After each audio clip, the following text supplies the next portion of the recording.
Anybody who believes the plumbing situation, you are foolish. You have been deceived. Why? If you know, like I know, if you've ever shopped in Walmart, like I shopped in Walmart, you know good and well Walmart don't close for more than 2 hours on any given day. On any given day for any given reason. If there can be a hurricane coming directly toward the city and Walmart is not going to close. Walmart will expect its employees to show up and do business as usual, no matter what the weather is like, no matter what condition is going on. So for them to close for 6 months for so-called plumbing renovation, and then none of these stores have called for permits to get the work done. None of them have called for any plumbing services to come in to check out to see what the problem is. Yet you have black tarp all over the windows. Yet you have the police surrounding the place like it's a prison. Yet you have police and military vehicles at the shipping and receiving docks. Brothers and sisters, if you can't see that there's something more sinister than a plumbing problem, then you just something's gonna happen to you that you just gonna have to see it the hard way. Brothers and sisters, I spoke previously about disaster preparedness. That's something that we're going to have to wake up on. There is no tomorrow I will do it. There is no tomorrow or next week, because that waiting for them, procrastinating for tomorrow or next week, that can be the decision between life and death between you and your family. If you don't have bottles of water stocked up, you need to get with it now. Every time you go to the grocery store, if you ain't going nothing but for a loaf of bread, make sure you get a case of water. Because we have to understand that we're keeping ourselves out of this unity because of these so-called religious differences. Brothers and sisters, stop putting your religion in front of other people's face. If you're trying to save someone, don't go talking to them about their religion. Talk to them about the problems and the solutions that you see that may help our people, because that's something that's been keeping us down, especially when it comes down to black people and the Muslims.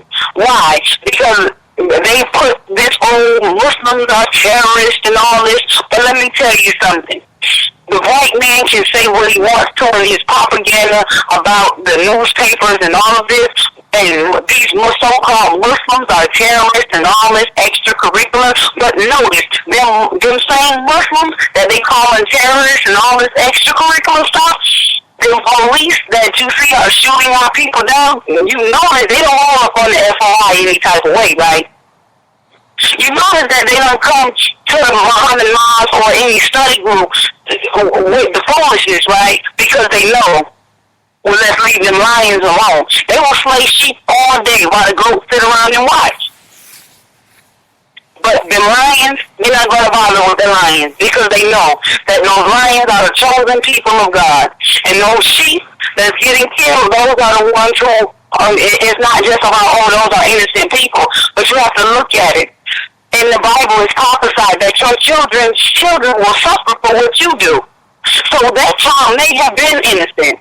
That child may have been innocent. Trayvon Martin may have just went to the store to get some Skittles in Arizona, but Trayvon Martin's daddy was a 32nd going on a 33rd degree Mason. Did you ever go and look at that?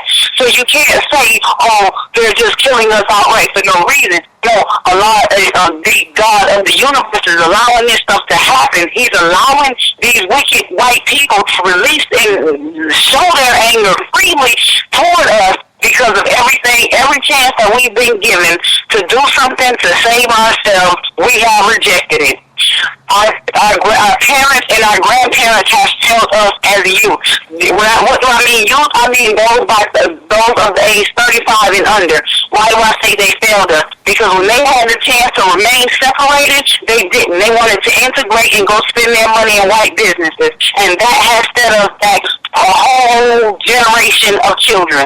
Because if we would have kept our segregated communities, and regardless if it was equal or not, and we would have kept what we had for ourselves, and we would have kept our monies in our own communities, we would have been doing a lot much more progress than what we are. And the black businesses right now that are trying to start from the ground would not be up under so much scrutiny of other blacks. Why? Because we would have already been instilled for us to shop with your own, spend your money with your own, your own, buy from your own, support your own. And that's not what we, and this is something that we have not learned. This is not something that we learn in the public school system. So as long as we sit here and keep worrying about foolish differences about your God and my God and that God and this one over here and who play at what time of the day and this and that and all of that, that's going to keep us segregated. But if we keep, that's going to keep us separated. But if we put aside anything that's causing us differences and say, you know what, let's not even talk about God. Let's talk about this problem of why we need to get a disaster prepared, why we need to have a go bag ready, why we need to make sure we don't ever park our cars on E, why we need to make sure that if there's anyone in your community who has different tools or ability that we need to get ourselves aligned in accordance with what is going on in present day and time so that we don't fall behind. Because brothers and sisters, you can prepare yourself all day. And you can be the most disaster prepared person in the world. But if you don't share that information with your brothers and sisters who are right next door to you, downstairs, across the street, over on the side of the corner, if you do not share this information with these brothers and sisters, that when savagery takes over, they're coming after you. Because you could have helped these people get prepared. You could have informed them of what to do in case of emergency. And if you sit on that information and you do not do anything about it, Allah will make that turn on you for the bad. And you don't want that to happen, to be so prepared and then end up having to fight your own people to survive. The best thing to do is empower others with knowledge, empower others with what they can do to help us. And the main thing that's going to help us is our unity, because there is strength in numbers. I didn't need to go on for so long, but, you know, we have to understand that this culling of the American population, of the world population, that has been already popular, that has already been put into place by the shadow government in the United States government, we have to understand we're not going overseas and fight nobody else's war. We have to fight our enemies right here, and that is the United States government, whether we like it or not. You can say you want to keep your food stamps and keep your cash assistance and keep your housing. That's on you. You're going to lose that shit anyway. I don't mean to cuss, but you're going to lose it anyway. It's going to be a point in time where all the families who call themselves living high lives, we're going to be homeless. There's going to be a point in time we're not going to have light. We're not going to have running water. We're not going to have all of these amenities that we are so used to and we take for granted. And then what are you going to do then if you're not telling your children, this is what you do in cases of emergency. This is what you do if in case I'm not home and something happens at your school. This is what you do. This is whose house you go to, or this is the number that you call, or this is the person that you get in contact with just in case me and you or we are separated for any reason, shape, or form. And the least you can do is make sure your children know how to get to your church. The least you can do is make sure your children know who's the captain, or who's the preacher, or what their phone number is, because God forbid anything happen. You don't want your child to be in school on the east side, you at work on the northwest side, and then you got other children in daycare way down south. How are you going to get all of you guys together if there's a way that in us who live in Miami, we right here on the water. There could be one tsunami coming to wipe over town out of nothing. What are we going to do if we have not prepared ourselves to teach our children in case of emergency, in case of anything that may destroy us? So at the end of the day, brothers and sisters, it's time to put aside those petty differences of, because this one says they read out of the Bible, or this one is out of the Quran, or this one did this, or such and such said this, or Minister Farrakhan, and all that. And please, I want to stop anybody right now who has it in their mind that the Nation of Islam killed Malcolm X. If you don't get your ass up and go research how the counterintelligence program, how the FBI went and tried to infiltrate the Nation of Islam and all of the dissension that it caused, and you don't go look at these lectures how the minister Farrakhan clears the Nation of Islam and himself of the assassination of Malcolm X. If you have not taken the time to do that, shut your mouth and go retreat to a corner, because you're not doing anything but causing other people to not really want to see just because, oh, you feel some type of way, or you have not done the adequate research. So before you go dropping seeds of disunity or whatever or anything, if that person has never heard anything from the minister, don't you say anything about anything. You put on the tape and you let them judge that man for their own view of him, not because of you saying something and you didn't even do your research. Then you're being a little devil, and the law will charge you for that.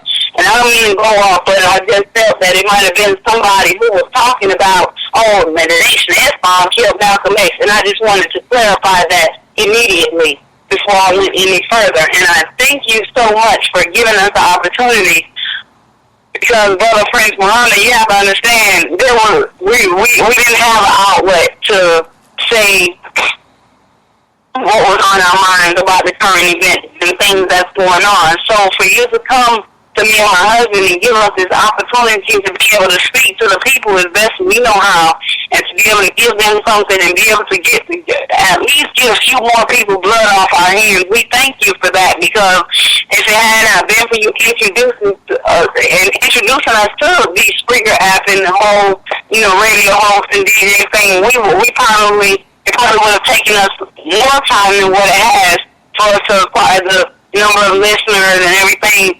So I just want to thank you and thank Allah for putting it on your heart to come to us with it, so that we could be able to spread this message to the people. Yeah, hey, I appreciate it, but I got to give all the thanks to Allah.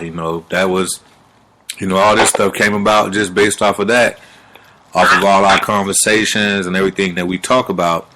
And I definitely have to get you on to do more, more of your shows, more of your segments, because I know you have that audience.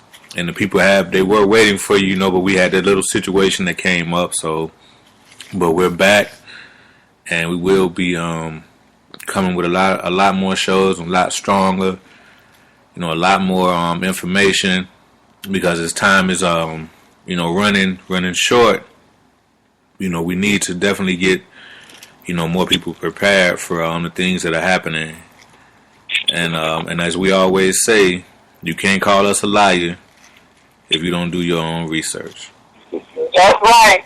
Right.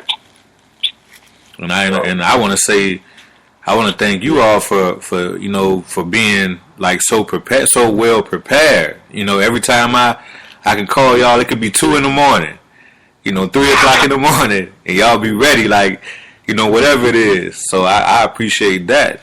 Having I'm not even gonna say y'all my friends, y'all, like having family like this. It feels so good to be around people who, no matter what the situation is, they still have love for you. No matter what happens, you still have that family type feeling. No matter what goes wrong, they always have your back, and that's what I've always had with you guys. No matter what it is, y'all have always been around. Y'all, you have always had my back. Y'all have always been like family to me. So again, I appreciate it, because whenever I'm going through anything and I call, the brother, I call y'all always be, ready and willing. So for me, like I say, it feels good to have that, in a world where people, try to, it's built up on, if you talk to somebody about this or that, you friendly or you're being that a certain type of way. But I think we need more people like that around, yes, where... Sir, but then, us being prepared, that's that quick thinking, fast moving right down the modern time. For sure. But I really do appreciate having you guys, like having y'all around, because I think this show wouldn't be what it is, without you all being on here. And that's what I think that makes, everything that makes the show. I wouldn't be able to have this without you guys, and that's why when the Most High sent me there, when I came back, we had been gone from you guys for a long time. When I first showed up with the show, we were saying that you guys were like, hey, we were trying to find a way, and all this stuff just happened perfectly. Well designed. And you know, Actually, my wife had a dream of this privilege, and it was